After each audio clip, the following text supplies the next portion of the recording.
You are now watching Zach Lesage PTCG. Let's get it. Yellowhorn Podcast, episode number 10. This is a very special episode. 10, two hands. 10. Two hands, man. Actually, this is our season 1 finale, technically. Because I guess the seasons don't really matter, but this was our first season of the Yellowhorn, our first 10 episodes, and we're gonna end it on a special one this week, guys. We are actually live on Twitch and on YouTube, so we will be taking questions from the chat room. And if you're watching this now pre-recorded on Apple Podcasts, Spotify, whatever it might be, definitely go check out Zach's YouTube channel and his Twitch channel, my YouTube channel. We're starting to go live a little bit more, and it's definitely going to be really good tonight. Before we get into it, though, I want to give a big thank you and shout out to GG Tour. Now, GG Tour is our sponsor of the podcast. Chill TCG works very closely with GG Tour. We run these awesome regional style tournaments once per month. We just had one wrap up this past weekend. GG Tour is an incredible company. They run esports events for a variety of different games. And the prizing's fantastic. The tournament organizers, fantastic. And Zach Lesage recently saw some success at the last GG Tour tournament as well. So big shout out to them. Go check them out at ggtour.com. Zach, we got a lot of really great topics today. The GG Tour tournament just wrapped up. The Chill TCG Invitational is tonight as we record this.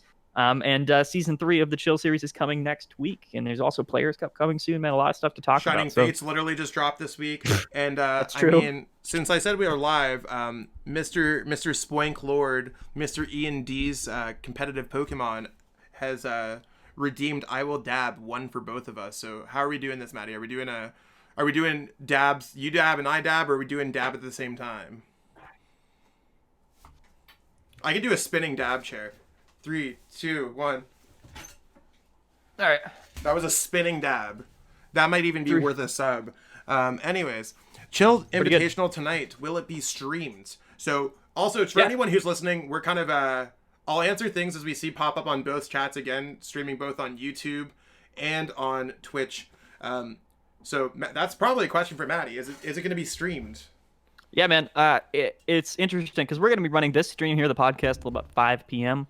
The invitational starts at 6. Now, for me personally, I don't really have the longevity to stream for 9 hours in one night. So what I'm going to do is I'm going to go ahead and we're going to live stream sort of like the top 8. And it's best of 3 double elim. So even top 8 and onward for the invitational tournament, Zach, is going to be a lot of matches, a lot of content. So I think that we're going to come back and we're going to start live streaming around 9 or so, start streaming the rest of the matches. But it will be live. It'll be live here on my YouTube channel where I'm live right now. And it's definitely going to be really fun. We have an absurd amount of competition and high-level players playing tonight, Zach. Yourself being one of them. We made it. We made it. I don't think I'm streaming tonight. I think I'm going to concentrate. I found when I stream these events, I typically don't do as well because I'm too busy like looking at the chat, being more entertainer. Yeah. I know that there's a lot of great YouTubers and Twitch streamers and stuff like that can do both. I don't know if I'm quite there yet. I think that was definitely bringing me back. So I'm excited to watch Maddie's stream, and hopefully that I get a chance to be on Maddie's stream, maybe bringing it back with a top 8. I know Michelle's also playing, so got a root for my girlfriend playing in the Chill TCG Invitational. Also true. She actually plays higher than me this Chill season, so I got a... Oh, way higher. Yeah, way higher. She actually won a Chill Series tournament, man. I'm trying, man. I literally have tried many times. I bubbled 9 a few times. I know. I can't even make it into top 8, so that's okay. The thing is, Zach, like the Chill Series weeklies are kind of one of the more premier weekly events every week. So our top 32 is very indicative of honestly kind of like what the PokeStats rankings look like. And this is really going to be kind of a good precursor to what the real end of the season, like PokeStats Invitational, is going to be, because a lot of our players are going to be up there as well. So it's pretty fantastic. Pretty fantastic, man. Yeah, no, definitely. I wish you luck. Talented group of player. I mean, we'll see exactly. I'm not sure what I'm going to be playing right now. Obviously, I've been playing Eternatus a lot lately. It's definitely one of my top choices. I mean, if anyone's leaking right now and they want to switch over to Luke Metal, that's fine. I'm also known to play Sun of Scourge, and I will absolutely roast you. So that's cool. Hey, Josh. Anyways, so it's one of those things where, we'll see exactly how it goes. So I don't know. I guess like we should probably go in like some kind of chronological order of things, how they've happened. So recently, I guess the GG Tour is probably the thing that's happened. Yeah, for sure. Yeah, we can go into the GG Tour. Yeah, exactly. All right. June is also asking some questions here, so he says a lot I'll of write people those prefer. down too. Okay, yeah, cool. All right, we'll get to that question, June. No problem. We'll get to it after we cover, the topics that we have set. So thank you for the question. Anybody else in chat, if you guys want to ask questions, just put them down. We'll get to them for sure. We got plenty of time. But yeah, the GG Tour tournament was this past weekend. Now, it was interesting. It was an interesting environment because, right now the format, or at least this past weekend before, Shining Fates and all that stuff, the format was pretty stale. Like everybody's kind of tournament, I guess, attendance was going down. People are just not competing as much as they were when Vivid Voltage first came out. It's been months since we had a really nice new set to come out and shake up the meta. For that reason, we really only had just over 100 people playing in this GG Tour tournament, Zach. But it brought out all of the very talented players, the people who play seriously. And this top 8 that we got to cut into perhaps was the most impressive top 8 in any online tournament of all time, other than maybe, Players Cup or something like that. But I'd even argue that it's probably more, like, it seemed a little bit more prestigious than recent Players Cup. Because even if we looked at maybe, like, the top 8s of the Players Cup 2, or even of the Players Cup 1, of course you see, like, Tord, and everyone who makes it there deserves their accomplishment and stuff like that. Yeah. The reason, like, when you have, like, Danny, myself, Stefan Ivanov, like, 3 of the world's best players in the game, and I'm not necessarily one who wants to, like, refer to myself, but, like, it's not a point of being humble. Like, it is what it is at this point. Even just those 3 players alone, but then when you round it out, you have even more players there. Jake Santiago and Aiden Kuss are both very well-rounded players with their own individual accomplishments. Gabriel Smart, really one of the leading online players in the game. So just a lot of really good stuff going on over there. Yeah, man. It was pretty hot. It was kind of one of those events too where, Decidueye Goons, like we had Jake and Aiden, who were both playing Desi Goons. They dodged Welder decks almost the entire first and second day of Swiss, and went almost undefeated just because they didn't, they hit a bunch of auto wins. And no disrespect to them as players, obviously great players, picked a great deck, but it was one of those tournaments where the Decidueye Goons got kind of fortunate in their matchups, and we had 2 of them sneak into top 8 and make it all the way to top 4. One of them made it to finals. It was definitely interesting. I think our top 8 was a couple Goons, a couple E-Turns, a Peak, a Blounds, and a Luke Medal. That was our top 8. Yeah. And it just so happened that, I think Blounds hit Luke Medal, Desi, and then Desi in top 8, right? So he had a pretty decent sort of path to winning the championship. And of course, Blounds did win the tournament. But I think if that Blacephalon didn't sneak in there, the Decidueye would have just held it down for sure. But overall, it was a very tough day for Centiskorch, Zach. I don't think we really had many Centiskorches do very well in that tournament. I think it was poorly positioned, if anything. It's one of those things as the format kind of grew. A lot of people for these events play Pikarom, Baby Blacephalon, which makes that when people are playing these decks, Mad Parties come out. We even saw Gabe Shumway played Mad Party. So it's one of those things where, like, Centiskorch fell into a field of counters. The deck is a little bit more inconsistent than most other decks because, like, the way that I look at Welder decks nowadays, and no shame, like, I've literally seen some of the most success. Like, I qualified for the Players Cup 3, basically, with Centiskorch. The deck's running off Hop that attaches energies. Think about that. Like, it's a glorified theme deck card. And it's like, cool, that's your way to accelerate energies. And that's really where the power kind of creep goes. One of the best supporters of all time. But you're running off of a deck that just draws 3 cards at a time. No other deck would be like, yep, Eternatus is so powerful, I'm going to play Hop instead of Research. So that's really where you're going to fall into some issues. So I think a lot of the top players, like Thomas Brophy, really kind of fell down because they had some poor matchups. I'm not entirely sure. Like, I haven't looked into their run because this format's kind of, it's overcooked. Yes. Definitely. It's one of those things where, like you said, we saw a lot less players for this event because Vivid Voltage didn't necessarily add much into our metagame. It's just kind of a repeat of our Darkness Ablaze metagame with a sprinkle of Colossal here and there just to ruin Eternatus' day. For the most part, it doesn't matter at all. Vivid wasn't great.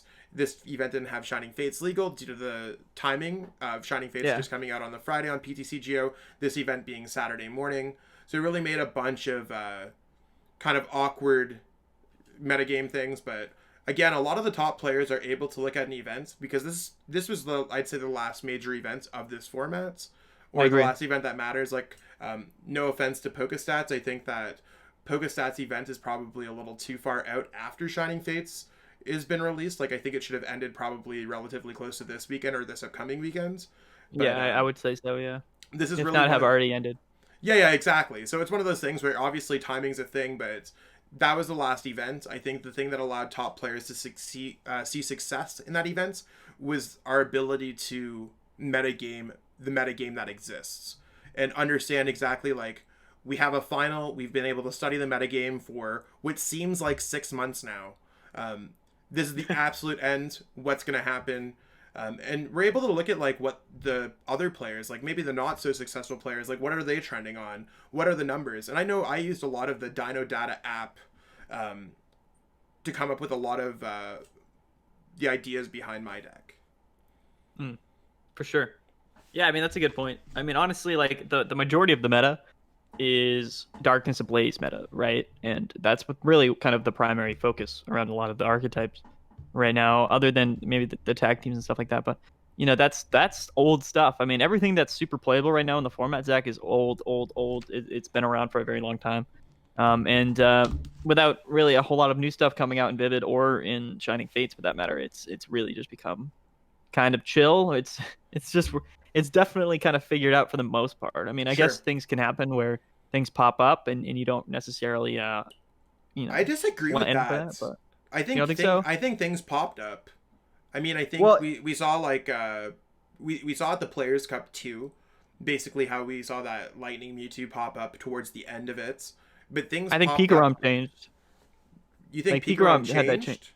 Well, I don't think people were really running Mewtwo until... Well, Mewtwo happened, like, to be fair, it seems so long ago, but that was the first weekend that Vivid Voltage was legal that me and my testing group really came up with that. Right, I'm just saying, so that's, like, that all was... the way at the beginning. Like, I don't think Pikarom changed since. I mean, maybe from, like, Darkness Ablaze to now, things have changed. For sure, that's what I say mean. Things... Okay. I thought you were saying since Vivid. I was like, Home Slice. I don't think things have changed since Vivid. Last time I remember anything changed since Vivid is, like, there was that Seeking deck that got dropped. Yeah. There was a bunch of drama with that. Even though Seeking's been a deck, I literally remember I was on a Discord call with Gyroshan. He showed me the Seeking deck when Sword and Shield was released. So, I mean, I don't know about that, but Gyroshan invented Seeking. Shout out to Gyroshan. He invented Digimon too. Yeah, he did.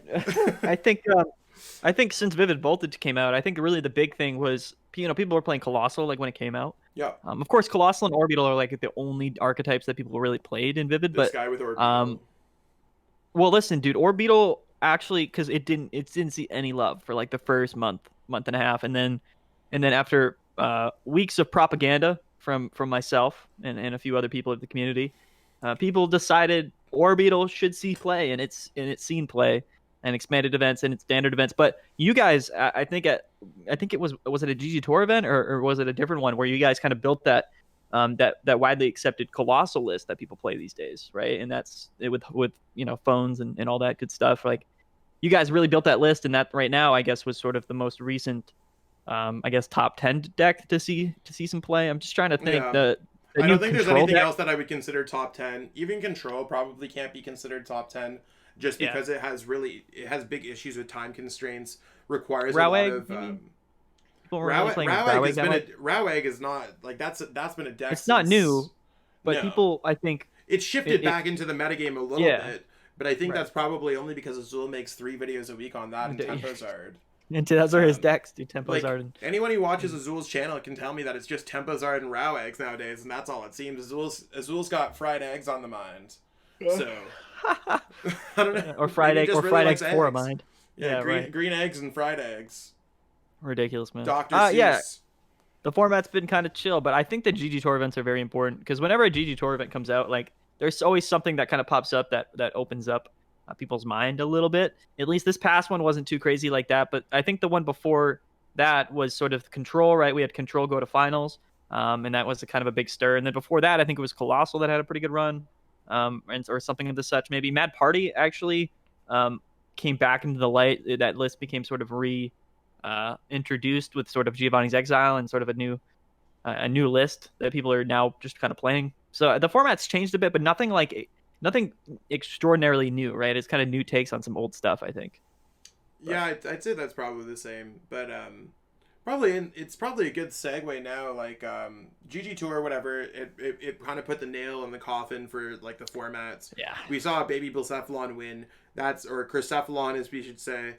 Yeah. It's not necessarily the deck that we expected to win. It just had a really good pocket in that particular top 8. Exactly. I mean, I think Decigoons probably should have won that event, but no one was expecting Decigoons, hence why only 3 people played it. Yes.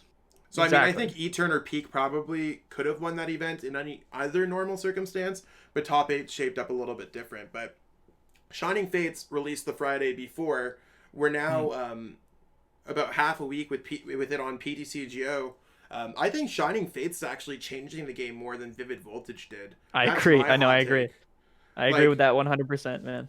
I remember when Vivid dropped on PTCGO, and I was like, cool, I can cover Colossal. Cool, I can cover Orbeetle. Everything else is kind of meh. It's one of those things, I don't know. I feel like it reinvented ADP. Yeah, Mew Squad. Mew Squad just said Shining Fates is the best set of all time because it made me love ADP again. ADP feels like a new deck. It's kind of like kind of getting back together with your old high school girlfriend or something like that. Like you loved it one time, hated it for a while. Wow. You're like, damn, that summer was good. Yeah, now you're like, oh wait a minute, there was something. Sorry, Michelle. Sorry, Alex. That ADP deck. ADP, like really, it's kind of hot. I think ADP is kind of hot again. Rusted Sword makes ADP hot again. I think, man. I think ADP, and I made a video recently on sort of just the straight Turbozation list, mainly just because like with ADP you do incorporate Rusted Sword, but for the most part it's the same list. You made an updated ADP video, which is important. That's in my opinion probably a more playable list. Than Turbozation, but I wanted to make that Turbozation list just because it wasn't something that was necessarily very viable until Rusted Sword. So in my opinion, it is actually kind of playable. I still say it to this day. If you're trying to grind out the ladder, Zach, Turbozation's the deck because people will either scoop to you in 30 seconds or you scoop to them in 30 seconds. That's how that deck goes. I still need to try a little bit more with it. I was actually talking to Gabe Smart, going over the list that Zach Cooper and Caleb Rogerson were playing at, I think it was like the Monday Hegsters. They kind of went over a Turbozation deck that I thought had some funny cards in it for sure. They included... Were they running Clay? I don't think they were running Clay, but Clay might be cool. I just saw a list with Clay and it sounds busted, but who knows? Yeah, no, but the thing that I thought was cool, I didn't necessarily know if I liked their Zigzagoon, Scoop Up Net, Jirachi engine. I think that might be a little bit clunky. I kind of really like the Galarian Berserker line. I think it adds a lot of viability to the deck. To me, that's the best way to play the deck right now. But they did add a Ditto V into the deck, which I thought was super hot because Ditto V can basically make your Zamazenta into double Zamazenta. Right. No, I like that a lot. And I mean, it's when you're running just metal energies in the deck, then it doesn't actually matter what, because Ditto's just any V Pokemon, right? So if you're running a deck with more than one V Pokemon, type V Pokemon, you might as well kind of run a Ditto because it's just a consistency card. Eternatus, do not play Ditto and Eternatus. Do not. No, you're right. No, definitely don't do that. But what was I going to say? Oh, also, if anyone, while we're on the subject of Turbozation, I think Aegislash-V is also necessary in the deck. My thought process going into it, I thought Galarian Berserker might have been enough to get around Altaria, which is seeing a lot of play with the new Crobat VMAX deck, which we could talk about in a second. But I think that what's it called? When you face the Decigoons, and Decigoons just doing so well at the GG Tour, is going to translate over into our format because it's very similar. It's one of those things where you can't beat Decigoons with just Berserker. Even with the resistance, they will find a way. It's not that hard to get around, especially with the Rowlet, Bird Keeper, all that good stuff. So I think you need Aegislash, and Ditto V makes Aegislash become 2 Aegislash. So there should be no way you're ever losing that matchup. No, for sure, man. I like Aegislash and Ditto. The thing is, there's not too much room in the deck to add maybe 2 extra more Pokemon, but you definitely can. And there's definitely space, and I think that it's worth it. It's one of those things where you kind of have to make the decision going into sort of a certain meta of a tournament. Like, do you think that Desi's going to be relevant? If not, then maybe you just kind of scrap that, go for more consistency. But Aegislash, I think that Berserkers can handle a couple Altarias. You get 2 Berserkers out there, I think you one-shot Altaria. But when it comes to Decidueye and Goons, you definitely don't want to rely on those 2 Berserkers. I think that the Berserker lineup is the smart move, though, because for my list in my video, I ran the Berserkers, the Rusted Swords, of course, and I did run a couple Leons because, you might not be in a position where you use all of them at once to hit through 320, but you more consistently and more often than not, you're getting to 280 or whatnot, right? So it's more of a consistency thing than it is to reaching super high, though you can, if that becomes the case.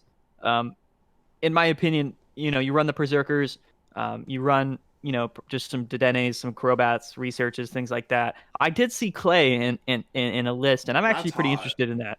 It's hot because you discard, right? You might just discard a bunch of energies and draw a bunch of saucers, right? But I don't know if you could play that with something like Berserker for what it's worth. It might be difficult to get the Berserker. I mean, there's obviously you could use Galarian and Meowth's ability to search out the Berserker before you do that. So maybe it's not nearly as bad. It might be something to actually check into. The one thing that I do want to kind of correct you on with the Altaria. So the biggest deck that's playing Altaria right now, Crobat VMAX. That's the thing that you got to worry about. So that's why you can't get through the Altarias, because they're gonna free retreat, hit you for 70, free retreat, hit you for 70, and then knock you out. So you'll eventually run out of ammo against them. I've tested that matchup enough where I think that it's like 90-10 if you don't have Aegislash.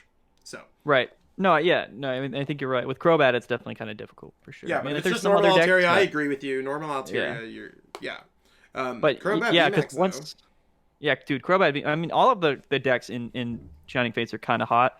The first deck that I made a video on was Crobat because me and you discussed before release and during release that it probably was the most playable of the new VMAXs, at least. Of course, Cramorant is awesome sometimes, but it's just not as consistent overall, I think, as Crobat. It's at first glance it seemed underwhelming, and I kind of thought that as well. But you were the one who was like, "Listen, like attacking and switching out has always been one of the best sort of effects of an attack that you could possibly have for a very long time." And we have the cards right now in the format to get it done. Also, I want to give a shout out to Talonite X. They put a lot of these early lists on their Twitter that they find from Japan. So I mean, it wouldn't have even been on my radar. I would have been like, Crobat VMAX sucks.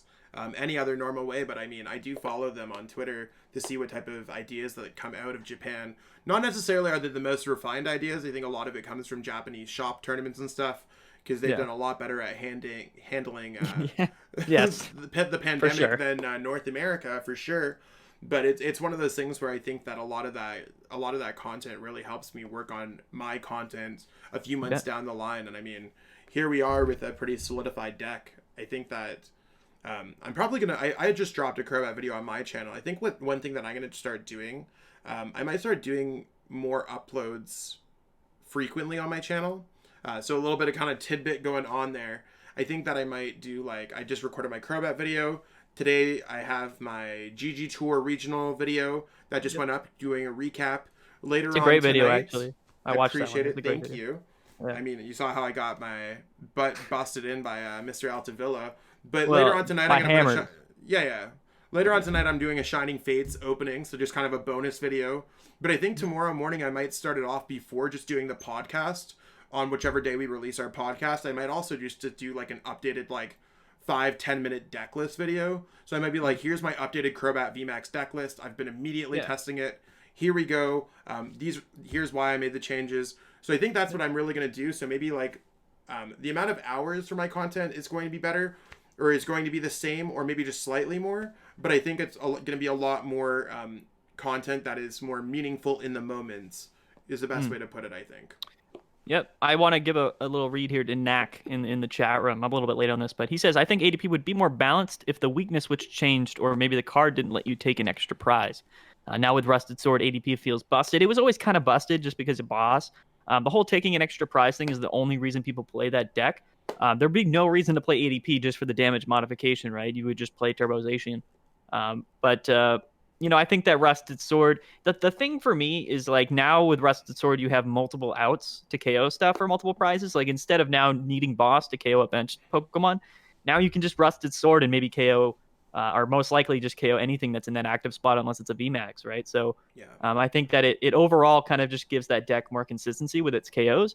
But ADP's always been busted, and I think now it's just going to see more play, which is, It kind of debatable hits whether those that's numbers, right? Like, yeah. one thing that a lot of people don't realize is like there might be like, yep, so basically the set added in, let's just say it added in ADP, let's say it just added in Turbo Zacian, and let's say it added in Crobat VMAX for the most part. I think those are probably like the three that kind of shake up the metagame enough where ADP is revitalized, moves up the ladder. Turbo Zacian is definitely a real deck. It exists within the top 10. And Crobat VMAX probably is lower placed within the top 10, but it still exists. And maybe Cramorant VMAX is also down there as well. And there's a cool few things for Shining Fates. What a lot of people don't realize is what that kind of tier list changes to the metagame. So ADP has been hated out of the metagame because of Pikarom and Eternatus and all these Crushing Hammer decks. So it's been put down here. But now that it has enough damage output to kind of overcome that, because like with a Rusted Sword and an ADP GX attack and a Leon,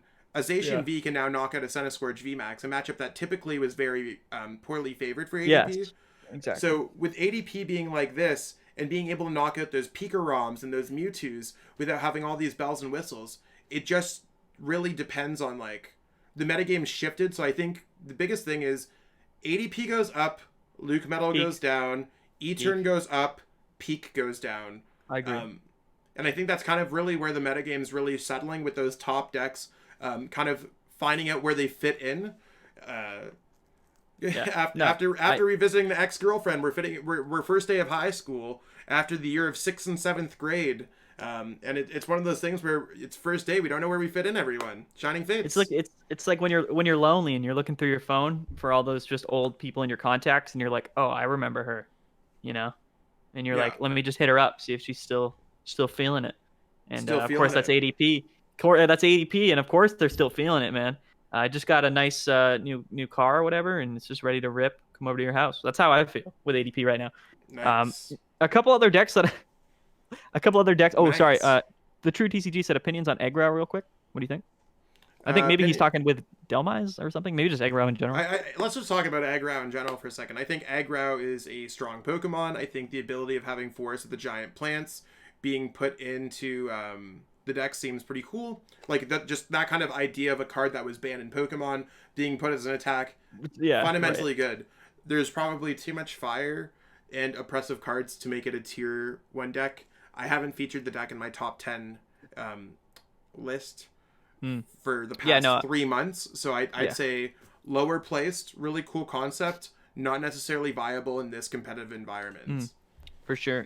For my list that I did for the past month, for the month of January, and I don't know what it'll be for this month. I haven't crunched the numbers, but it was 9th in terms of its overall CP total. And that's just because I think that, again, sort of the propaganda of people, and that's kind of a weird word, but the people like Azul who are making videos playing it in tournaments, a lot of it was played more, right, than maybe it deserves to be played, which kind of gives it an overall a total higher ranking. But Eggrow, definitely a good deck. It's one of those decks where it has really good matchups against some of the more obscure decks. So like you'll hit something like if you're playing something that might not be necessarily meta and you hit Eggrow, you might be like, oh crap. Like if I'm playing Dragapult and I hit Eggrow, I'm like, okay, you know what I mean? Something like that.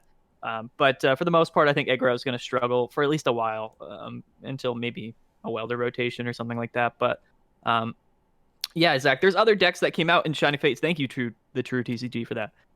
There's other decks. I mean, you mentioned Crobat, and then of course the rehashed ADP and Turbozation. There's other ones that personally I like a lot that I can't really consider to be higher than like a tier 2 or maybe lower. The two videos one video that I recently made, Zach, was sort of the new rehash. And again, this is what Shining Fates does. It kind of improves upon older lists. Was sort of that Aurora Welder V-Box deck. It was the deck that Marco Cifuentes used to win Chill Series 3. Was all the hype for about a week and then just never saw play again. In my opinion, it's actually extremely more playable with the inclusion of Dittos. Is it something that will catch on? Is it something that I think will become relevant in the meta? I can't tell you that, right? I can't predict that. But for my playing and my testing, it actually seems extremely consistent. And I think particularly once sort of we rotate, and the format becomes primarily VMAX decks, I think it's going to be exceptional. And for the simple fact that I don't disagree you can with that. You disagree? Okay, no, that's fine. Sorry, I'm saying I don't necessarily disagree with that. Oh, I think, yeah. I mean, I think you run all the different types of attackers. Sorry, I'll let you talk, but you run all those different types of attackers of different, typings. But you have Dittos, so now instead of running 1 of 10 different cards, you're running technically 3 of 10 of these different cards, and no matter what matchup you play, you have 3 gimmick. cards that necessarily. It's cute. But it works though. Like it no, actually I'm works. not, like what I'm saying is, I guess my biggest problem with anything like that is that it's ADP. Well, it's not even necessarily ADP. It's just like the deck might seem like it has answers to everything, or something like that. It doesn't necessarily have answers to everything. It's kind of an inconsistent mess in the process, and that's what scares me. Yeah. Whereas there's more streamlined versions of this deck, such as Chrycephalon and stuff like that, with the decks already in an inconsistent shell. So that's the biggest thing that kind of worries me. And just kind of to answer, to go back, I know a few people talked about Aggro and Rillaboom. So 76ers did win Hexters with it. I think they had an incredible run for sure. Congratulations to them. It's one of those things where I feel like the decks that it beats, something had to go off like there. No shame at all. Thomas played poorly in the finals. I'll be one to say it. Yeah. And there's mistakes Can't win there, them all. and I'm sure I've played poorly before too. I don't necessarily think if Thomas played the same way again, or if other players who are as experienced with the deck would have played in that finals, that would have happened. So not to take away from 76ers or not to take away from 76ers or Thomas or anything like that. I don't necessarily think that one event is indicative of a deck's success. Well, that's the thing, right, Zach? Is you gotta realize that this was sort of a 100-player, a little, just over 100-player, best of 1 tournament. Stuff which, happens. Of course, yeah, exactly. Stuff happens, but like some weird stuff can win. I think we saw, wasn't it Tokikis Blowns that won Limitless a little while ago, which was like 200+ players. So like these best of 1 tournaments, like things can just happen. It's the Wild West. Like you always you got to Yeah. think of it back. Like if you've been playing since Inner Life has been out, like if you've played in Inner Life tournaments, I'm sure you'll probably see some like report on like some like middle of nowhere state or city or something. Someone wins a city championship or a league cup or a league challenge or something with insert deck here, and you're like, LOL, this deck's a total meme, and all the content creators make a video on it. I think that's kind of what might have happened. That's what happens for some of these events. It's not necessarily indicative of the best players. It's not indicative of the best decks. Yeah. It's in that particular moment in time, Rillaboom Row Eggs was successful at winning. And the only way that I'd ever look at those tournaments. We'd have to look at the data. Again, like I talked about dynodata.app. Busted. Great resource as well. Maybe I'll make a video on how to use it a little bit. You could, or you could just link them to my YouTube channel. I'm just kidding. I'm just joking. But I think if you're gonna look at tournament results and really kind of identify the meta, I think the GG Tour tournaments are pretty much the best way to do it. In my opinion, like the meta right now will be, or it was at least before the rotation. It was E-Turn and Peak. With maybe like a welder deck, which is kind of a toss up between Senti or Blowns at any given point. And then maybe an ADP or Luke Middle can slide in, but that's really it. And then of course, if Decidueye has a good showing, then of course it can win anything. But that's in my opinion, just how the meta is right now. You can look at things like Rowegg. You can look at things like, what's some other lower tier decks that could win. Seeking, I'm just trying to think. Mewtwo, Lightning. Mewtwo, Lightning, like a Rowegg, things like that, which always have the chance to win. Cinderace, right? Those things all have the chance to win. It just, given a real circumstance in a real sort of best of 3, legitimately competitive environment, I don't, Also, we have kind of a comment here from Brandon. Brandon Lane, opinions on Luke Metal with Rusted Sword. I'll start. I think that Luke Metal with Rusted Sword seems okay. I think Rusted Sword is a necessity in that deck to compete with the Turbo Zacian and ADP decks that brought Rusted Swords. So you can't necessarily be going in there with Metal Goggles all the time. Now, the issue is the deck's having a bit of an identity crisis because the deck that only ran Metal Goggles and sometimes Stealthy Hood now has access to Metal Goggles, Stealthy Hood. You need Cape of Toughness is one of the only ways to get over those damage caps. Rusted Sword and Rusted Shield. So it's one of those things where Alex and Talion VMAX, yeah, that's one of them too. Sorry. Yeah, it's definitely one of those things where the deck is kind of unknown right now on what it should do. It definitely got booted down the ladder for sure. That's straight facts. I think it's better to just play again the Turbo Zacian deck, one Zamazenta, one Ditto V, and kind of transform your deck as you like instead of playing such a stagnant deck otherwise. Yeah, I agree. I think now with Rusted Sword, it's not ideal to play a Zacian deck that has a slower pace to it. Right now, you have things like ADP in Turbo Zacian, which with their damage mods in the new Rusted Sword, they're KOing you, right? You can't really. Yeah, you might be able to live like at some point, but for the most part, they're just going to KO you. And if you're not taking extra prize cards, or if you're not running an extra fast pace version of the deck like Turbo Zacian, you're just at a disadvantage. So I think right now, in terms of Zacian decks, it goes ADP, Turbo, then Luke Metal, in my opinion. That's probably fine. I still think we have a really good ADP shell. We don't necessarily have enough experience with Turbo Zacian. We saw Turbo Zacian a little bit around the era of POG when the POG Championships was happening, and that's Pokemon Organized Play Global Event or something like that, whatever it stands for. Pokemon Online Global Championships. Thank you. Yeah. I don't know. And then we saw a little bit with Pablo's Tablemon series. That's Sword and Shield on. That's all we really have for Turbo Zacian. We don't necessarily have in the now. So I think as we experiment with the Sword and Shield or the Shining Fates format for the next little bit, it should be pretty cool to see exactly how the deck comes into its own. It's quite possible that it's better than ADP, but I'm not sure if I can put my finger on it. I want to ask you about something in particular, Zach, and this might be so just not good. And it was an idea I had earlier today. There's my heart drops anyone someone's like, Zach, I have something to talk to you about and it's not good. I'm like, what tweet did they find from 2011, man? No, I mean, it's about what else have I done wrong in the community? What's going on here? My heart's dropping. So similarly to like a Turbo Zacian is a thing. Like, is there ever a world where you run like a straight Zamazenta with like Alterias in there, and you run all the kind of similar stuff, but you run Rusted Shield, and you kind of play around the fact that you're immune to VMAXs. You can go into Altaria and stuff if you're playing against I suppose think it's too much. Tag teams. You think it's too much? I mean, in my opinion, Altaria and Zamazenta, like I think that the same way that the Ditto VMAX deck that you're talking about wants to diversify a little bit and have a bunch of these different options, I feel like your options are too similar, which makes your deck building skeleton improper uses of cards. So I think that like while the premise is that you can almost like block everything all the time and still attack, I think Altaria alone carries a lot of the deck. Like one thing that I'm noticing when I'm testing Crobat VMAX is a lot of the times I feel like I could just be like an Altaria deck. Yeah, that's kind of how I feel. Same thing. Like I think Luke Metal is a Zamazenta deck 90% of the time with Zacian as an attacker. So I think Zacian Zamazenta is a good combination because they offer power with the sword, defense with the shield. I think that Altaria and Zamazenta are very defensive. They're too similar. Yeah, they're too similar, and like I don't know. Zamazenta's worse in that case where it blocks less things.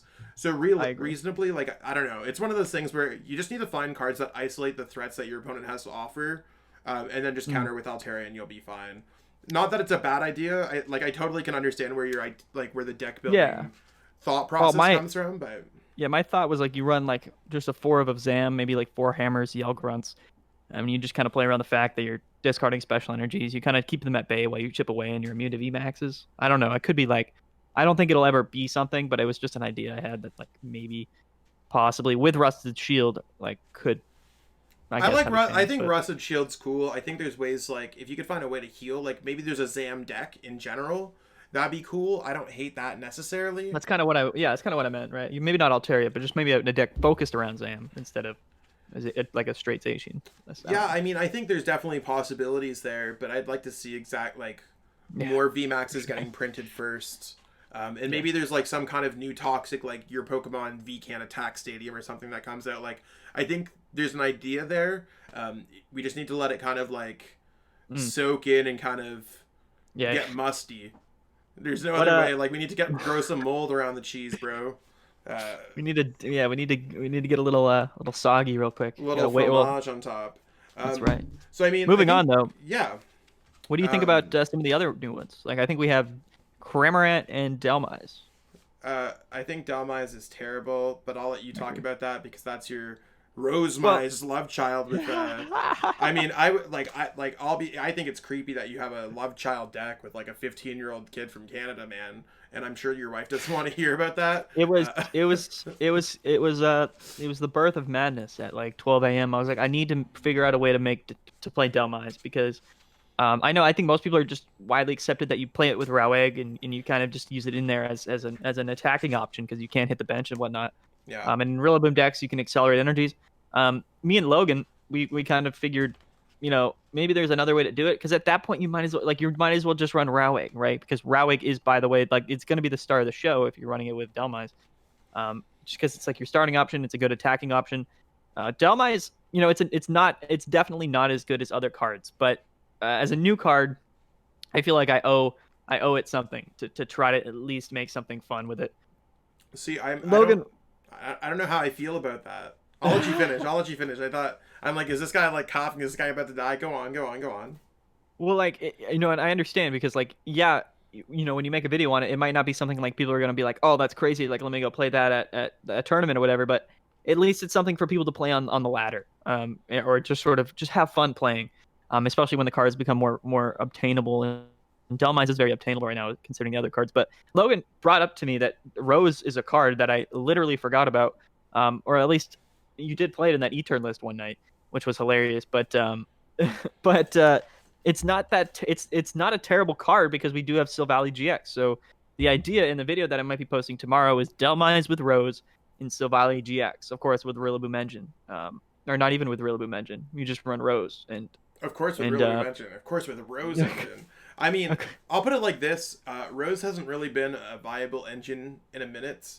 So, like, that's the big thing that scares me in just, like, in general, where I'm like, Rose is unproven. Dhelmise seems pretty weak, if you ask me. Silvally GX literally beyond Pedro's one stunt at the Chill event, which seemed like it's since done nothing. To me, it seems like a concept that is doomed for failure. And, I mean, I like the experimental process. I'll leave that to peeps like you and LDF, some great YouTube content creators. For me, I'm like, I want to dive into the juicy steaks and just kind of see what's popping.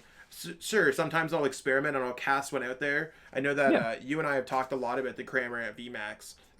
We've had some late night calls where, I mean, late night on a Discord call with Maddie Tate. Hopefully there's not 5 people in the call. But I've watched you play some games with the Cramorant. Cramorant. And I initially, when that card came out, Zach, I was like, there's no way Porygon Z is the best way to play Cramorant. Like, that's my initial reaction because all of these Porygon Z decks in the past have just been memes, right? It's a very clunky card. But when I played Cramorant, I realized, like, Beak Catch helps that a lot, right? It's you search your deck for 2 cards. It's a starting option. You go first with Beak Catch.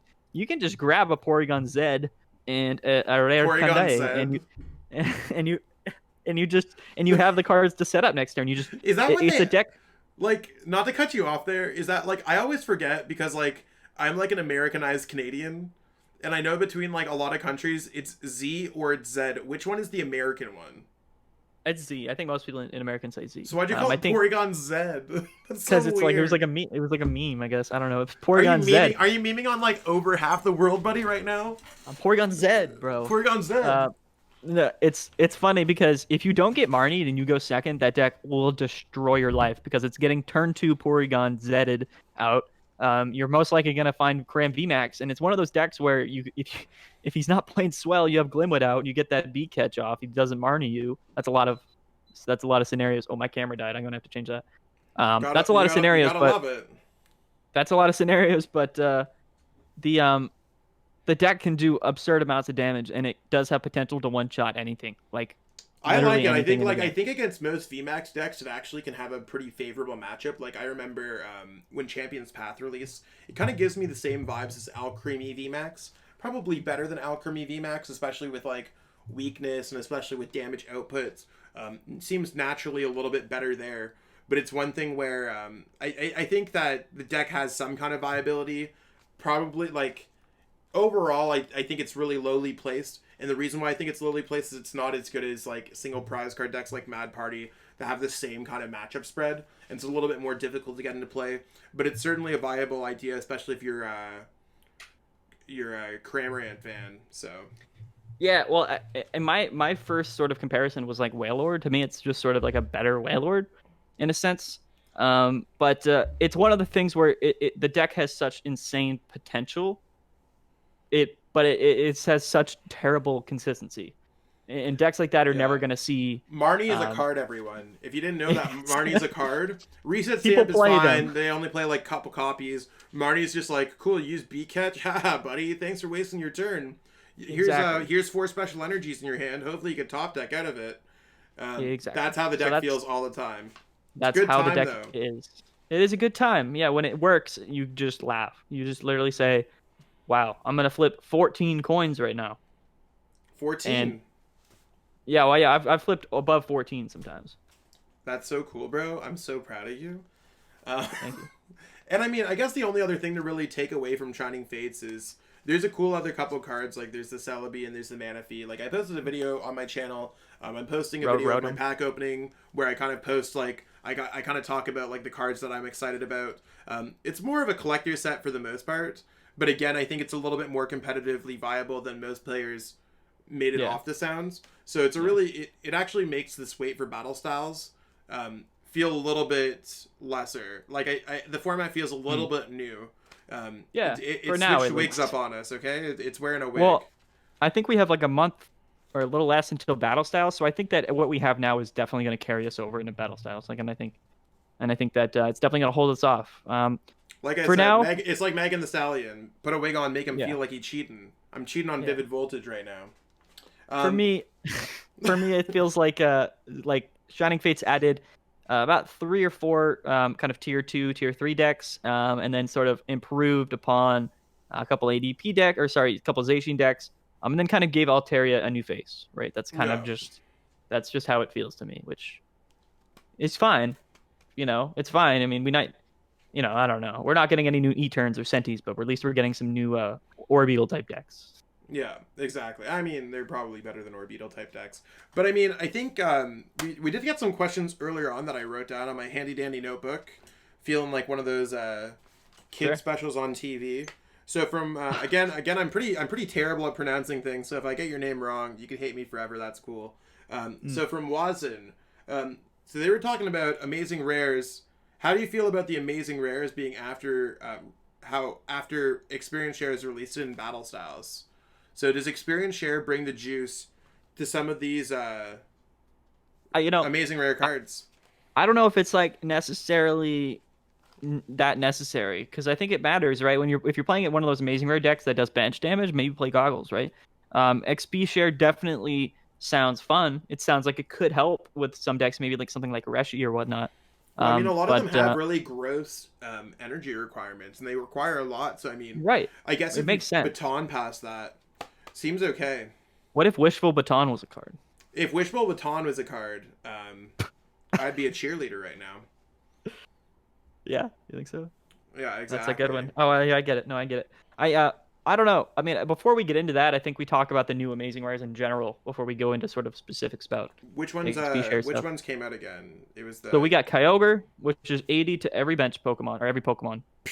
we have Reshi, which is 270 for 3, and then for 3 energies, and then we have Yveltal for 5 energies, just KOs.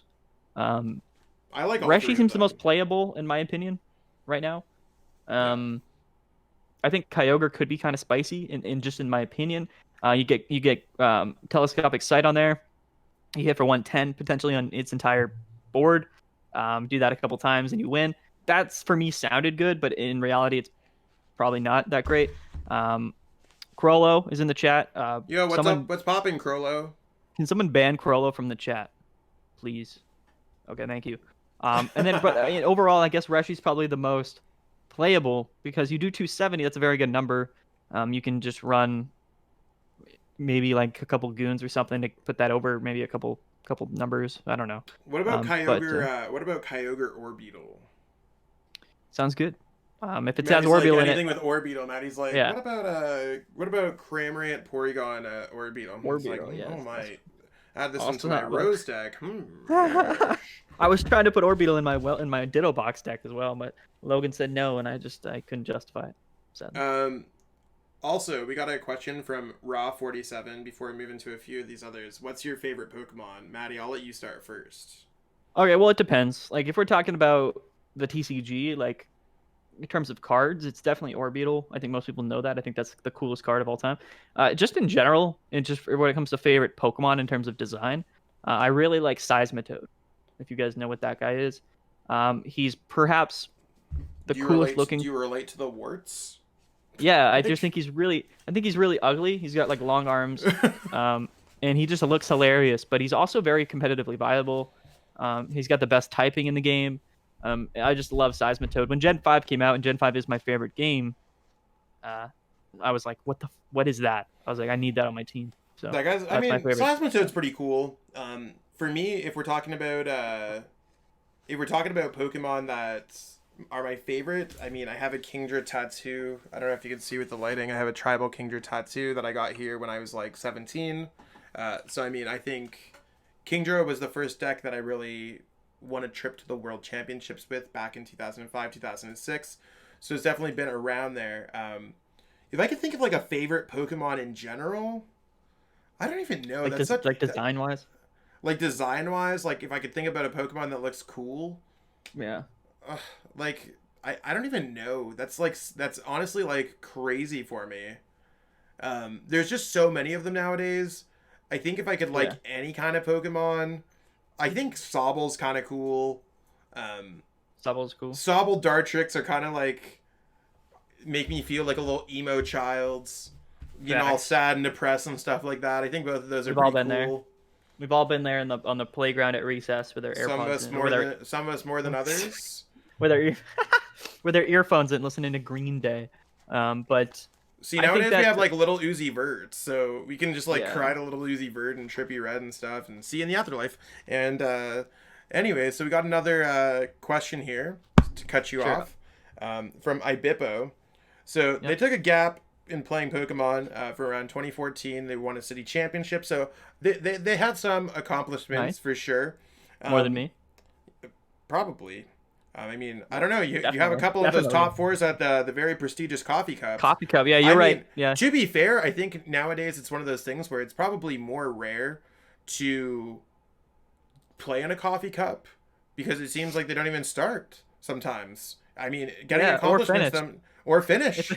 And if they start, they don't finish. Someone check Vixen to see if he's on a milk carton or something, because something's going on over there. Yeah, anyways. Shout out to Vixen, though. Shout out to Vixen. Shout out to Card Cavern. 100%. And if anyone, like, a lot of the times, like, we'll slide in, like, some little jabs and jokes here and there. It's nothing but love here at the... If I hate you, you're blocked on my Twitter. 100%, right you're just blocked on my Twitter. If you see that you're blocked, you probably said something snide. Anyways, so Ibippo... Hold on. What? Hold on. Jason says Mad Party over Turbozation. What do you think? Hard disagree. I think Mad Party's an underrated deck, but it's not as good as Turbozation. Okay. I don't think it necessarily has the same matchup spread, and I don't think Turbozacian's been explored enough. So if anything right now, that's an unfair take on Turbozacian. I think we need to, like, we put our little what are they called? Seeds. We put our seeds in the dirt, and we're letting them grow with the Turbozacian. Mad Party's grown up. That's like comparing a child to an adult. Like, it's like that child sucks.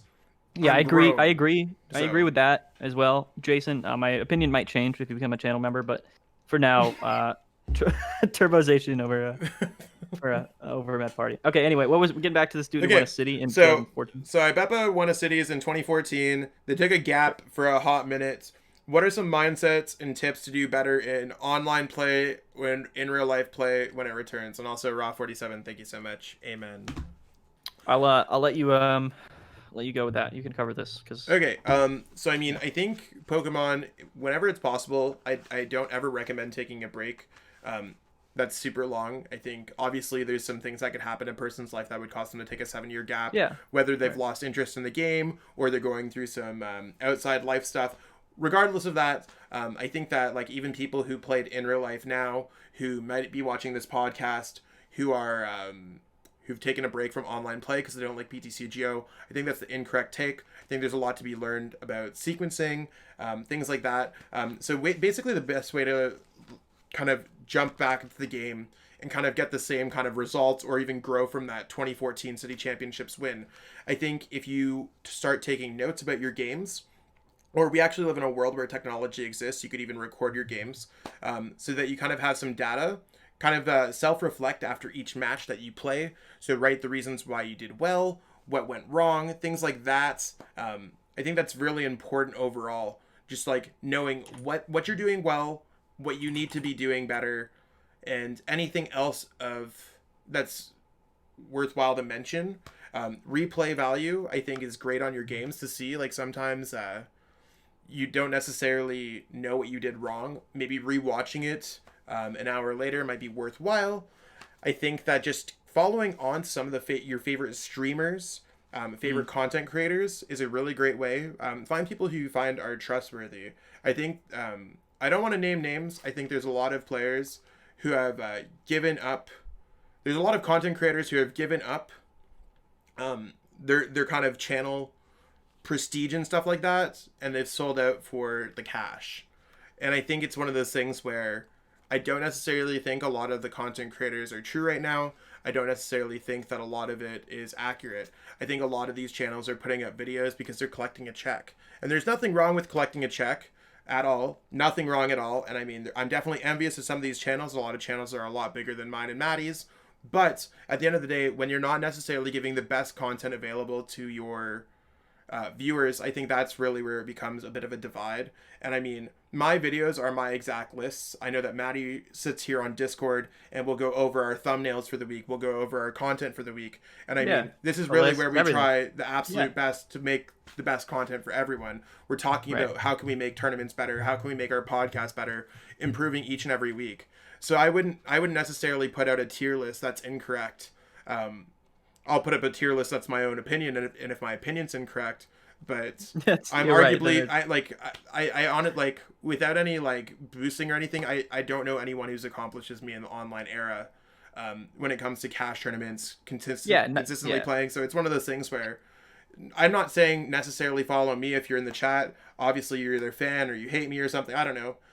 But it's one of those things where I think it's worthwhile. Find a few people who you could find who are trustworthy or at least provide great content for you. That's really a good place to kind of soak in. And while you're playing PTCGO and stuff like that, you should double dip, play your PTCGO games and see exactly what's going on and stuff. So, I mean, I think that's the best way to kind of grow. If you need any more help than that, coaching and other option, there is an option as well. You don't necessarily even have to choose me or anyone else. It's just one of those things. Find people who you can trust, friends or content creators. Yeah, I think everything that you said, you know, and knowing a group of really good players is so important. Like, I wouldn't know half the things I know, and I wouldn't, you know, I'm not a great player, like, you know, in any respect, but I wouldn't be, but I wouldn't be nearly as good if I hadn't, you know, really gotten to know a lot of really other good players, right, and been in sort of a group of people that are really good at the game and really knowledgeable. So I think that's a big part of it too. And if you're looking for meta analysis, a lot of times, like Zach said, it's people's opinions, and that's only going to go so far. And I'm not saying you shouldn't value other people's opinions, but there are really great organizations like Limitless, like PokeStats, who kind of post the raw data, right? And you can look at that, which always even does like kind of Dino data as well. You can always check out Dino data. Yeah, exactly. So there's a lot of stuff, and the numbers oftentimes don't lie. They can have things a little bit skewed, right? You look at the numbers, you might be like, ADP is the best deck in the game. Well, it's the most played deck, right? So there's things like that. But for the most part, I think that you know, find a good group of people that you trust, that are good, that are talented, interested in the game, and find content creators and really sort of dip your toes in the community and everything. So I think that's for sure. I think that's good. Do we have another one, Zach? Yeah, we got June the Poke God. Shout out to June who Go, dropped June. Maddie that shiny sticker. Maddie's gonna hang it up on his fridge and show his wife what happened today while she worked hard. At a real job. Yeah, she's at a real job, and Maddie's like, "Hey, you want to what? Someone donated me a sticker today. Your wife's probably gonna slap you and leave you." No, she'd be. Oh, that's so nice. That's so nice. I'm gonna hang it around like the macaroni necklace you got me for Valentine's Day. So June the Poke God, but basically it wasn't really a question, but it was more of a comment that I thought was a good discussion points. The price of in real life cards versus the viability of online with the PTCGO client. I think that's a good discussion point. But at the same time, I feel like kind of like the prices of getting into the game, I guess. June, if you're still here, which I see you're still here, if you want to elaborate on that, if there's something that you meant by it, we're totally here. And we appreciate the support. But it's really one of those things where, like, just to start off, I think right now with the limited availability of packs at retailers and stuff like that. What are you laughing at? What did Raw 47 just have in my chat? Can I read it? Can I just read it for you? Yeah. Seismitoad dine on those flies, and so it flies and floats, unlike this floored microphone. I'm in zone higher, soul rhymes galore aligned with source divine and spoke no lies, just dope type of quotes. I mean, honestly, I'll have what you're having afterwards when we're not on air. Anyways, that was amazing. I had to read that. Yeah, I had to read that. Yeah. That was definitely. I feel like you and Gazer Beam would be best buddies. If not, that is Gazer Beam. That might be Gazer Beam. If that's Gazer Beam's YouTube, I'm excited. But basically, I'm gonna start off. Basically, in real life, I literally said basically 50,000 times. Yeah, but basically, cards in real life cost a lot less right now. It's only like the hype cards that cost a lot right now. So things like Zacian V's are actually below $2 each. So if you want to build any of these decks, it's one of those things where I don't necessarily think that they're too expensive to build. Of course, some of the cards are going to be like kind of hard to acquire. Like I think Shining Fates cards might be hard to acquire. So if you're a Bling God and you want to pick up those black and golden Eternatus, it's probably going to be a little bit difficult. But if you're picking up Eternatus promos, Eternatus whatever, they're probably cheap because the collectors want to get the PSA graded rainbow rare ones. They don't necessarily care about the regular art GXs. Trainer cards are quite often fodder, and there's a lot of product that we've had released. A lot of reprints recently. In Shining Fates, even a lot of just supporter reprints, Pokemon reprints. I mean, Crobat now I'm sure is going to dip in price now that it was reprinted so heavily. It's still pretty heavy right now. I traded away. I actually in my video I pulled 4 Crobat V's from the sets. What's absolutely ridiculous. But I know you could buy, trainer toolkit codes for like $5 on a place like Card Cavern.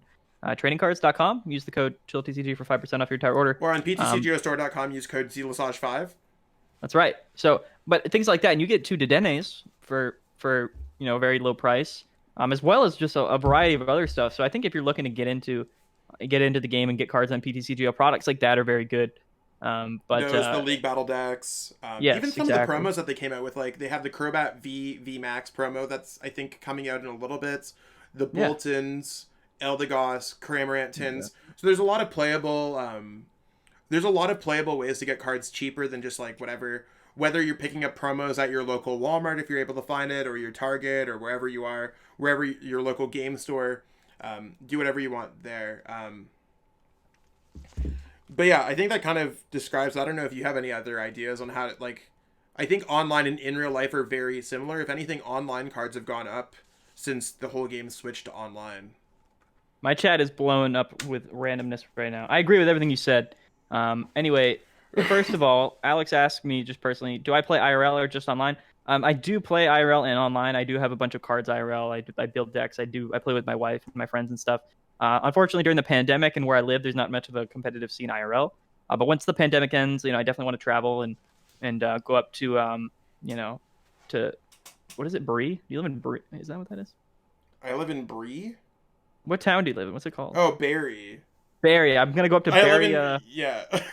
I love it. I'm gonna go up to Barry, Canada, and play some Pokemon with Zach or something like that. I'm definitely down. So I do play IRL. It's just right now, online is kind of the focus. Jason says, which battle styles Urshifu do you like more? I don't have an opinion. I think right now, I think the Rapid Strike one seems a little bit better right off the rip, but I think the Single Strike one might be low-key underrated. And I just haven't had enough time to test it, so I mean, I think it's one of those things once we have a little bit more time with what's going on, when the set's released, we'll test a little bit more. Yeah, what else we got here? I kind of thought that originally too, where like at first glance I thought Rapid Strike was way more busted. But I think that they actually did a pretty good job to make good job of making them pretty even in terms of, I think, in the long run their viability. Raw 47s is a DMT out the wazoo, and Yoshi said, "Okay, cool." Yoshi says, "Are y'all playing in the team challenge?" I qualified for my team challenge, so I played in it. Maddie, I don't think you played. Did you? No, I didn't. No, I tried to register for a tournament on the 20th, but that was when GG Tour was.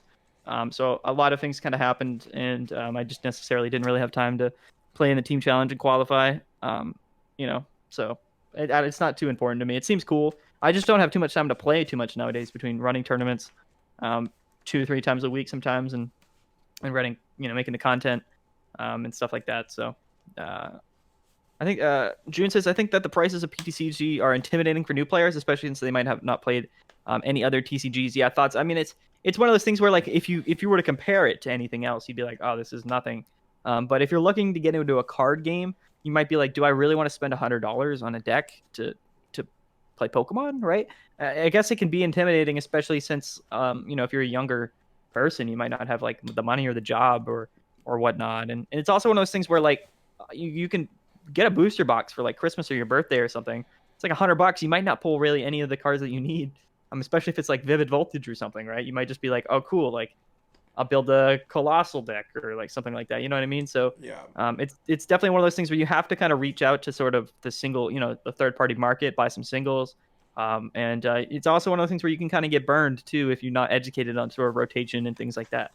But I think the way that I look at it, like a lot of kids growing up, they do something, and a lot of the parents, especially like in middle class, lower middle class and above, basically has their kids doing soccer, hockey, football, something, right? Like, and that stuff's expensive. Like no one necessarily thinks about the price of how much that martial arts class costs. And like, so I think regardless, your parents or your caregivers or something, even your brothers, sisters, maybe talk to them and be like, you want to know what, Pokemon's my thing. I know that my dad wanted me to do sports as a kid. I hated it. I've never really been, I'm built like a potato. So I'm not really, like, the only sport that I could play is football, and it's just not my interest. I really like playing video games. And I mean, I literally am like a pro esports athlete right now. And that's the only way you'll ever call Zach an athlete. Jeez. But, I think it's one of those things where if you talk to me and be like, Pokemon's my hobby, Pokemon's my thing, it's not that expensive compared to other hobbies in general. Yes, exactly. Exactly. And at the same time, I think if you're in a lower income family and you're struggling a little bit right now with the prices of cards, I totally feel for you. I grew up a little bit poor growing up. Not to say that I always had food and stuff like that, but there was never much money else for other things. So like my parents went through a divorce, like things like typical like things that happen to most people, but there wasn't necessarily a lot of extra money. But I'd save up like the limited allowance that I'd have, or like the limited money that I'd get, and I'd buy theme decks, and I'd try my best and really educate myself on this type of stuff. So I mean, yeah, I'm built like a potato, Zach Lesage. So, yeah, if all you learned about this podcast is that I'm built like a potato, I mean, potatoes are broken. Yeah, facts. I mean, maybe like a sweet potato. Build like a yam. A yam? Yam god. Yeah, Yosefi, shout out to him. I'm getting a thing from Poophead8908. Love the name, by the way. Super original. Could ADP with Berserker be viable? I disagree. I think that it's too much in one deck. There's too much on your plate, bro. I mean, the thing is, like with ADP, like you're always doing that plus 30, and then with the rest of the sword, you're doing plus 30. I think it's better if, to that same thought, maybe you run in a Leon or two, right? Because you're running Eldegoss anyway. I agree. Yeah, and I just don't think Berserkers, because the whole point of running straight Zacian with Berserkers is that you don't need the ADP, right? It's just like to do them both, it just doesn't make much sense because honestly, if you don't get that JX attack off early game, you're most likely not winning anyway. So, amen. Yeah, that's my thoughts. Krolos' thoughts on the future of online tournaments. I guess he wants me to cover that, maybe. Yeah, I mean, I think yeah. Okay. I think I've covered this before a few times. I think that the future of the online tournaments looks bright. I think, of course, when IRL events come back, it's not going to be at the forefront of sort of the competitive community anymore. But things are going to be split, right? If people have the option to play and chill on Wednesday before their League Cup or before their regional, maybe to test out their decks or test out the meta, then maybe they will, right? But I think that even when IRL events come back, there's been such growth and sort of a community built around the online competitive scene that it's not going to leave and disappear completely when IRL events come back. But it's definitely not going to be like the primary source of competitive, content. So that's my opinion. But I mean, I guess like more immediately, I know we haven't really got a chance to talk about it, but Chill Season 3. Yeah, what's going on with that? I mean, I'll let you talk about that for a little bit. Okay. So again, the Invitational is tonight. So, Chill Series Season 2 wrapped up. It was perhaps one of the best seasons anyone's ever had. We had we had over like 1,200 unique players over the course of like 10, 11 tournaments. We had thousands of players total. It was absolutely ridiculous. The season is over now. So this week, it's Wednesday. We don't have a chill tonight. We're running the Invitational. However, next week on Wednesday at 6 p.m., we will be back. And we will be running Chill Series number 21, the first Chill Series of Season 3. This one's super special, Zach. We made it special that we're coming back. It is 100% free entry to play, and we have 200 Shining Fates packs in our prize pool. So, if you're looking to compete and you're looking to get back into the grind, perhaps qualify for the next GG Tour or qualify for, I suppose the next Chill Invitational, then maybe you go check it out. I highly suggest it. Maybe you win 50, 60, 70 Shining Fates packs. You never know. So definitely go check it out. Next Wednesday, link will be somewhere. I don't know. Just join the Discord server. It's somewhere. But it's somewhere. Yeah, a week from tonight. But it's going to be hype. It's going to be very hype. I'm very excited. So you also have, what's that called? The High Roller tournament coming up, right? Well, this was something I actually decided was I didn't want to take an extra week off of normal Chill Series events. Okay. So instead of the High Roller, a week from today, we're just gonna go straight into Season 3. I'm gonna be able to save the High Roller for a later. That means you save some packs. I mean, you don't. As much as I like the idea of the High Roller, not everyone has access to however many packs it would cost to enter. So I mean, it's gonna be super exciting for the Shining Fates. I must have missed the memo on that one. Yikes. Yeah, no, I didn't really tell many people about it. It was one of those things where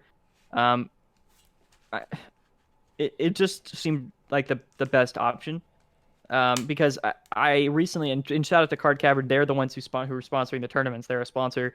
They will be giving us the 200 Shining Fates codes. I didn't know that they would be available before this date. So like, the tournament is on the it's on the 3rd, I think. March 3rd is when Wednesday is. So it's one of those things where I didn't expect to have the codes and the pack sponsored to us for the event. But Card Cavern, as awesome as they are, came through in the clutch. And since they are able to do that, then I might as well give them to them, because that's just how we are. I mean, if somebody, it's crazy, right? Because I feel like if anyone else was given 200 free packs of Shining Fates, they were probably not going to give it away for a tournament. But you know what? Well, yeah, sometimes other online tournament organizers do it completely for free. That's right. Sometimes everyone has their own things. I mean, I think it's absolutely detrimental to people, and we've seen those effects by people. We've seen the effects of people in the online community. Like, we even have Krolo in the chat. Krolo's had some rough times.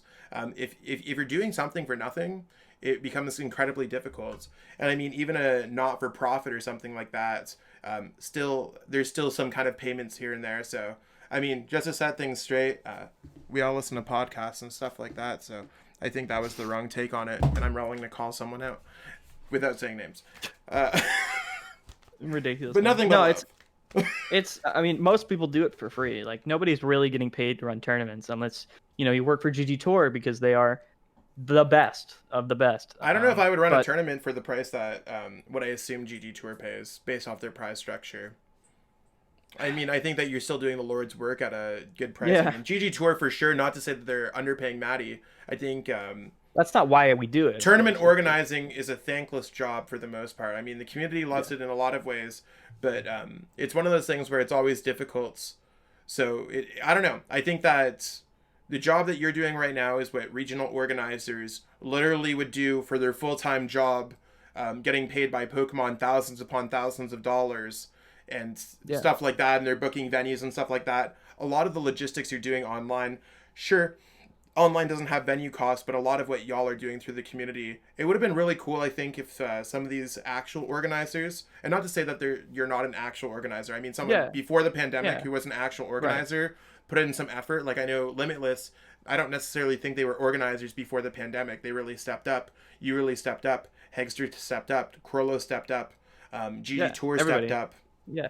But I think that some of the bigger regional organizers could have definitely had a following. They definitely could have seen what they could have ran, especially for some of these cash online regionals. A lot of them have storefronts. A lot of them are code websites, things like that. So I think that would have been really cool to see exactly what they could have done. So, I mean, at the end of the day, I appreciate what everyone's doing, payment or no payment.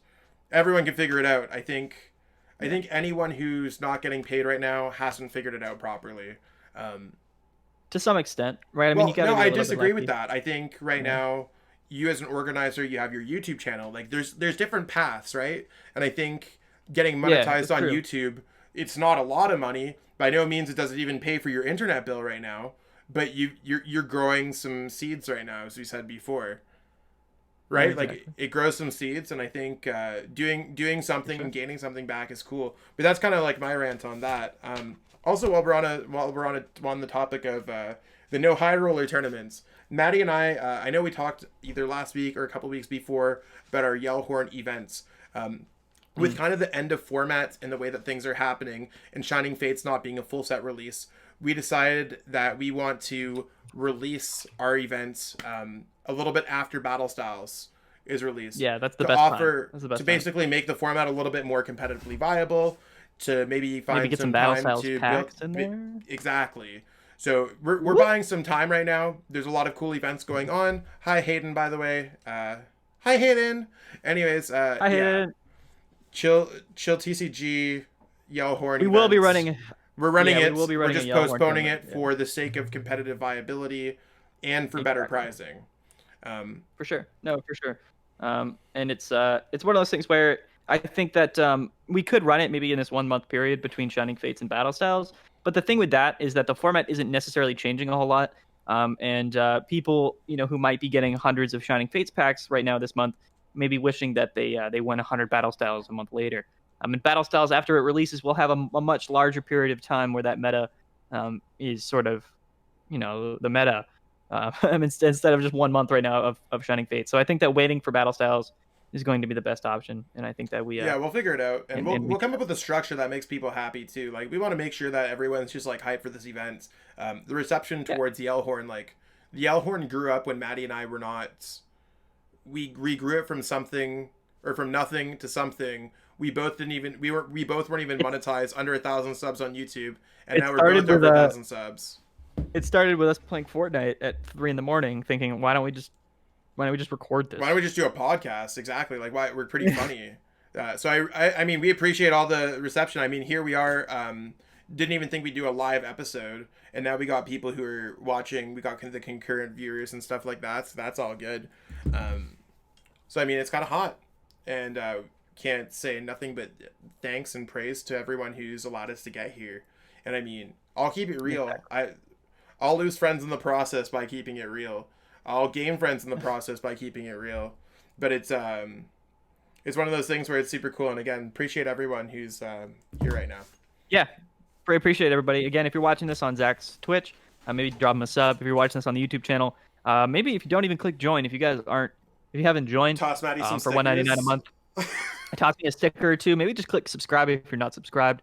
I know we have like 12 people watching the stream right now.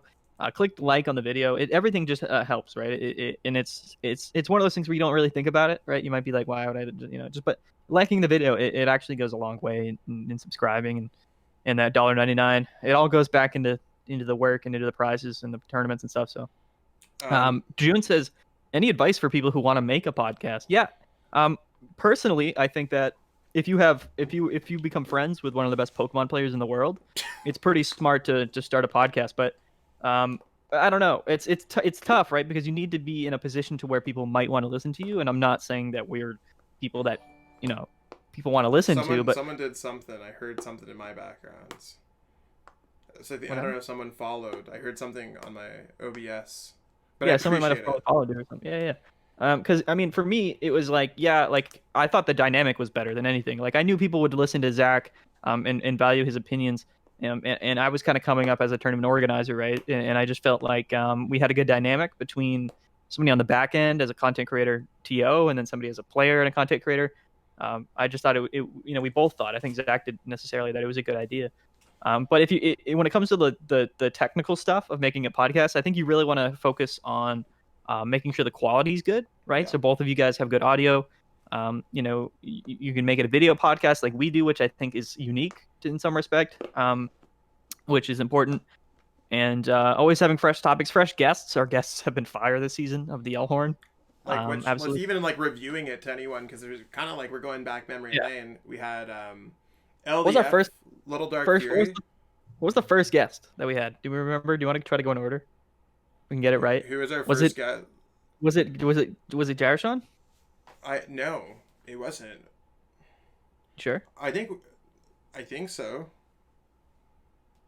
Well, okay, maybe in no particular order. We had Little Dark Fury, we had Jarishon, we had Gyroscope Eevee, recently we had Wolfie VGC, and then we also had Celio's Network Luke Morsa. Are we missing? Am I missing somebody? No, I think we had 5 guests because our first podcast episode was just our first 3, I think, weren't. Yeah. So I mean, this is only episode 10, and I mean our last one didn't have any, or well, our second last one. You know what I'm saying? Like, it's one of those things where those are our 5. Busted guests. Yeah, amazing guests, and I mean, we really want to bring people on. We probably would have had someone on this week. We have a lot of people who are sliding up in our DMs for spots and other reasons, I guess.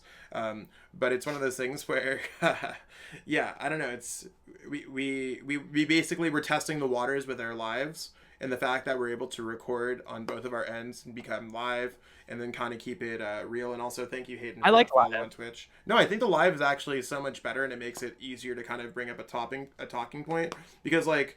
You do understand that Maddie we haven't been running our podcast for the past 6 months, but we've literally been running our podcast during that 6-month period where the format's been completely stale and still trying to bring entertainment and fun to Pokemon. So I mean, I guess June, to answer what you're trying to say, or like for the podcast, is I think Maddie really struck the nail. Is I think you need to have quality for sure. So make sure that you have the equipment. Maybe you don't necessarily need the webcam.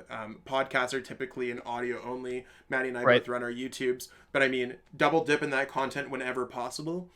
Yeah, I think having a co-host or co-hosts with charisma. There's some other podcasts that are a little bit stale to listen to. They might have really great information, but it's not super fun. But I don't know.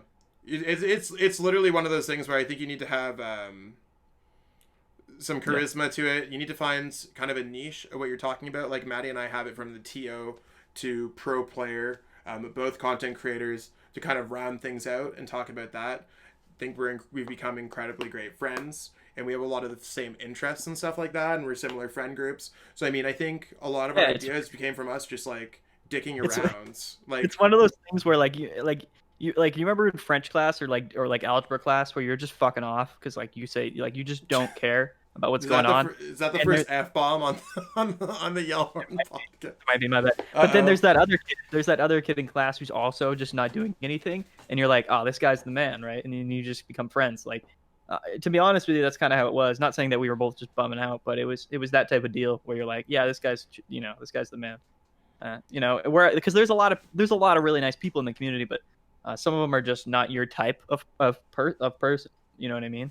So you definitely want to be on a podcast with somebody who you're cool with, to some respect. Yeah, right? you got to find something like you don't want to. Yeah, it's like going on a date, and you don't want to find out on the date that like they're not into you or something like that, um, or that so they play in Krolo's events or something, right? That yeah, would just be a deal. exactly. Or maybe you're going on a date with Krolo.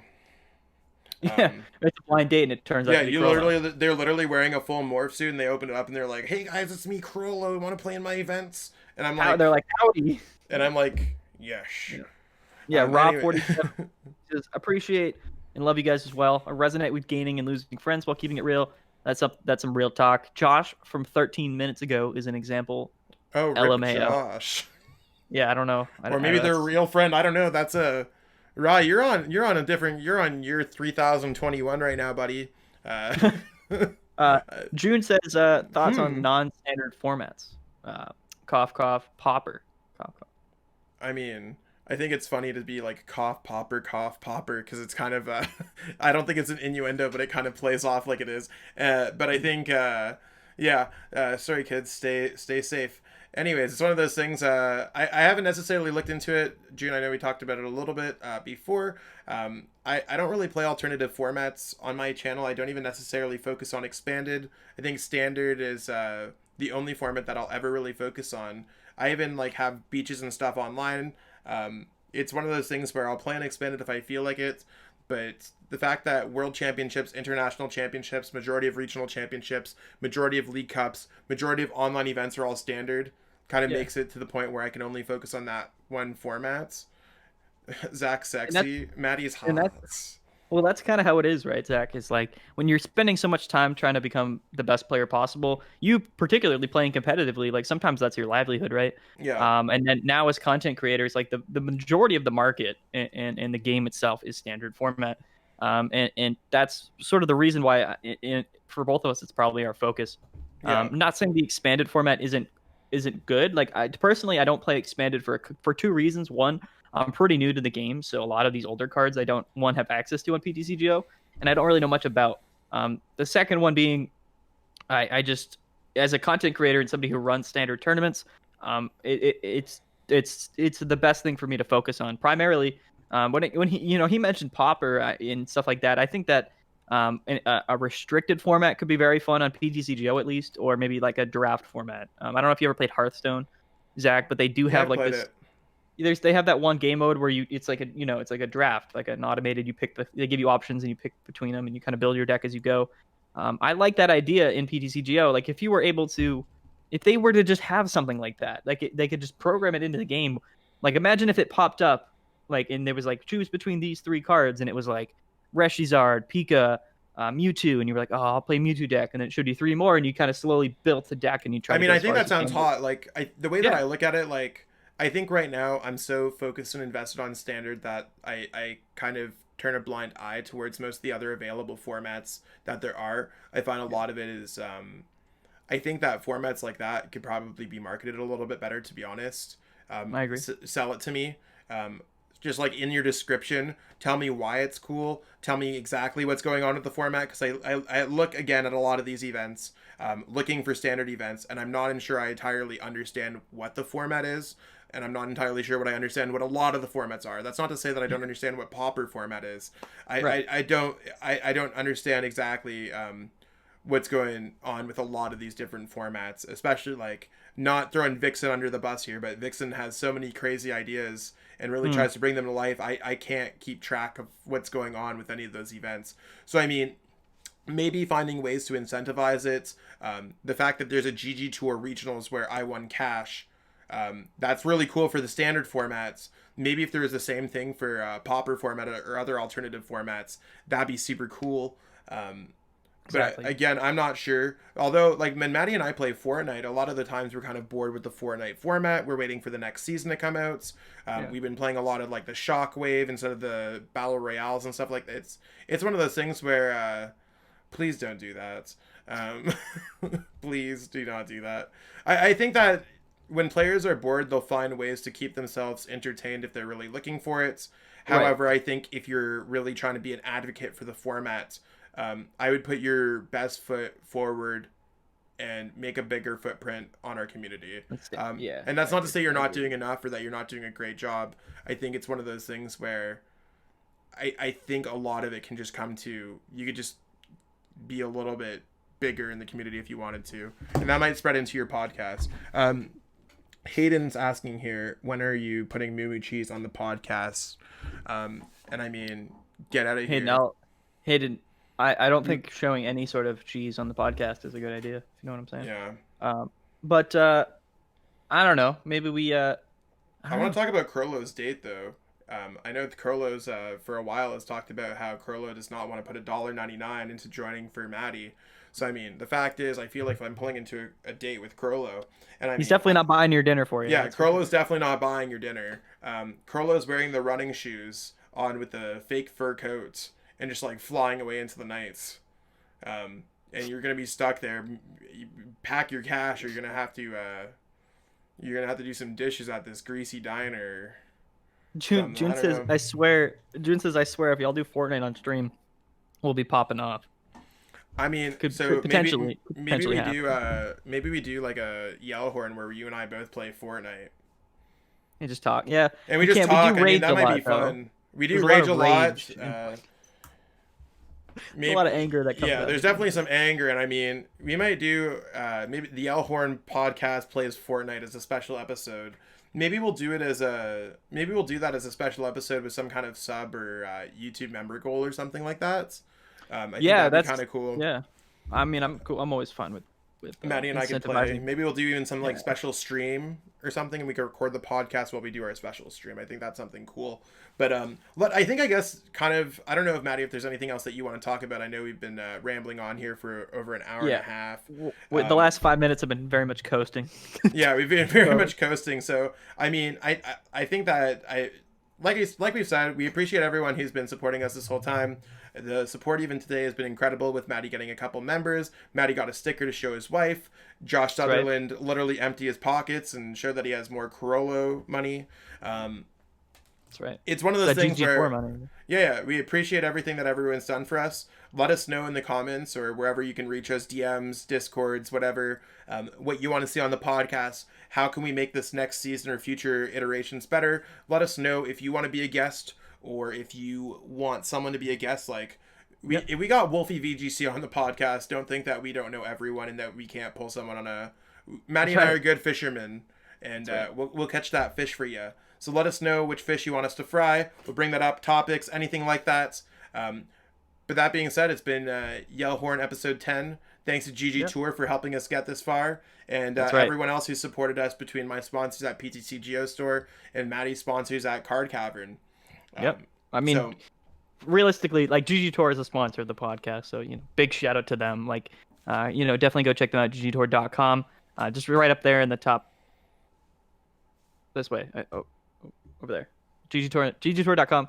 They got tournaments for a bunch of great games. Oh, June the God, with 99-cent cheer. Thank you so much, June. With the big happy smiley face. Yeah, that's a weird face, but I love the emote. GG Tour, man, they run tournaments for PTCGO, but not only that, they run it for like Fall Guys, like World of Tanks, just like an incredible wide assortment of esports games. They have great cash prize tournaments, so go check them out. But anyway, guys, we are going to wrap it up. Thank you guys so much for watching throughout the podcast. It was awesome. Let me guys, let us know on Twitter or here on YouTube if you guys liked that we do it live. We can do it live in the future. It's definitely not something that's too out of reach, realistically. But it's just literally an extra button, and Maddie and I might have to be either more outrageous or not. I mean, maybe I want to get Raw 47 on this podcast and see what's going on there. Right, that guy's he might show us the goods, bro. He might come from a different realm or something. Pop out the puffy jacket and be like, I sold crack to Jay-Z. And on that note, Yell Horn number 10. Okay. Yeah. Let's wrap it up. All right, guys. We will catch you later. And if you want to re-listen to us, go check it out on Spotify and Apple Podcasts and everything else. Or wherever else you listen to podcasts. Bye, guys. Bye. That's true. All right. See you guys later. Thanks so much for watching and supporting the channel. If you haven't already, it'd mean the world to me if you could subscribe to help support me as a content creator. Thanks again, and have yourself a great one.